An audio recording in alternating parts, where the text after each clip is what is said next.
Alguém pode falar assim, ó: ah, mas eu pequei tanto, eu cometi tantas falhas, para mim não tem jeito. Uma das armas do diabo para tentar nos destruir. Aqui, ó, duas ações do inimigo para tentar nos destruir. Primeiro, ele tenta nos mostrar que o pecado não é tão grave, que nós podemos continuar na prática do pecado, porque Deus é amor. Deus vai nos perdoar. Deus vai sempre nos perdoar. Então a primeira arma que o diabo usa é essa. Você está fazendo a coisa errada? Continua fazendo. No final você pede perdão, que Deus vai te perdoar. Então não caia nessa, de forma nenhuma. A segunda forma que ele utiliza para nos destruir é o seguinte: nós falhamos, deslizamos, escorregamos e achamos: para mim não tem mais jeito, eu não volto mais para a igreja, não vou para congregar. Uma das primeiras atitudes de quem está na prática do pecado: abandonar a igreja. Geralmente quem está na prática do pecado é aquela pessoa que está a um passo de abandonar a igreja. Enquanto está tudo escondido, está coberto, a pessoa vai levando. Mas quando um irmão ou outra irmã descobre, a pessoa, ó, dá no pé. É uma das armas do diabo para nos destruir.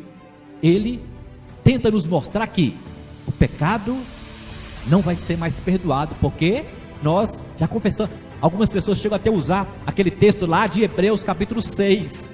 Já viram lá? Hebreus capítulo 6. O escritor de Hebreus fala assim, ó: porque aqueles que uma vez foram iluminados, tiveram seus sentimentos transformados e vierem a tropeçar ou cair, já dificilmente se levantarão. Olha só, o diabo usando a Bíblia para poder tentar nos destruir. E quantas pessoas elas fogem da presença de Deus porque estão pecando. Foi o que aconteceu com Adão e Eva. Eles estavam lá no paraíso, eles cometeram uma falha, desobedeceram a Deus. Qual foi a atitude que eles tomaram?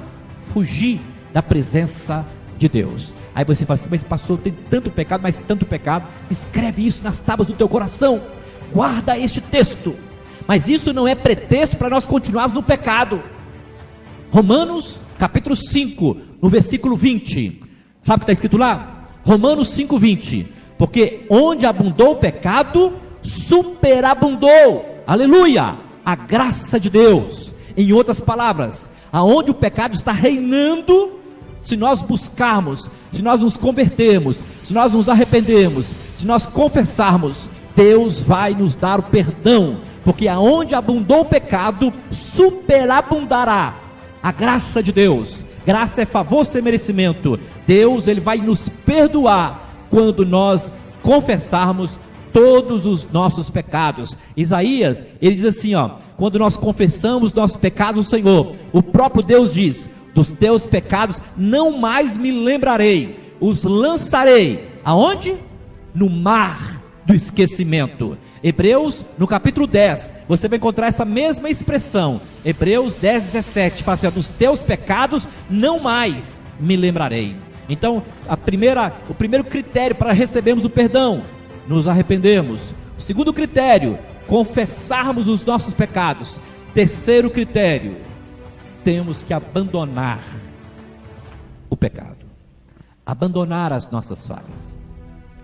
No Evangelho de João, capítulo 8, acontece uma cena muito, mas muito edificante. A Bíblia fala que uma mulher foi pega em adultério, e aquela mulher foi levada até Jesus. Os judeus, fariseus, saduceus que estavam ali querendo pegar Jesus, usaram aquela situação para tentar confundi-lo, e disse: mestre, esta mulher foi pega em adultério, no ato, e segundo a lei de Moisés, ela tem que ser apedrejada. O que tu dizes?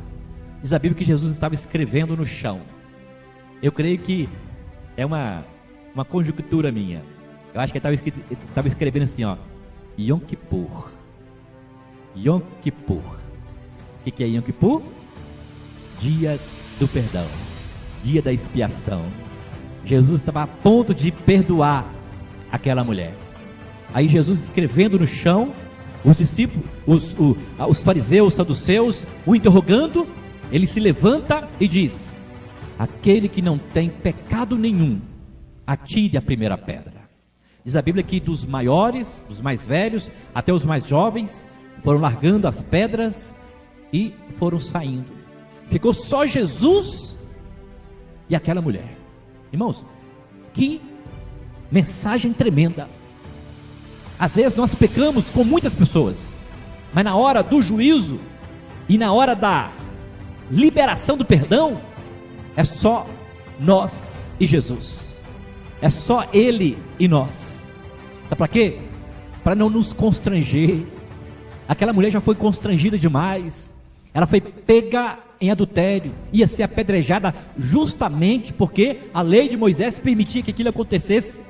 Mas Jesus, é como se ele tivesse expulsado toda aquela multidão, ficou só com a pecadora. E ali Jesus, o justo, tinha todos os motivos para condená-la, para repreendê-la, para passar um sermão, para fazer uma pregação longa sobre arrependimento, mudança de vida, novo nascimento. Mas Jesus não fez isso. Jesus olha para aquela mulher, eu creio que ali prostrada, caída no chão, e Jesus fala: mulher, aonde estão os teus acusadores? Não vejo nenhum deles. Aí Jesus fala uma palavra profunda para aquela mulher. Ele diz: se eles não te condenaram, muito menos eu. Mas o que Jesus fala a seguir, depois que ele diz isso? Ele diz: vai e não peques mais. Aleluia. Aquela mulher, ela foi a testemunha ocular, a primeira pessoa que viu Jesus depois da sua ressurreição. Pedro não viu, João não viu, somente ela foi a primeira. Ela estava lá na hora em que Jesus ressuscitou. Na hora que ele apareceu, ela disse: Rabone, ou mestre amado. Ela reconheceu Jesus. Então ela foi perdoada. Então qual é o terceiro critério para nós recebermos o perdão? É não voltarmos a cometer as falhas do passado.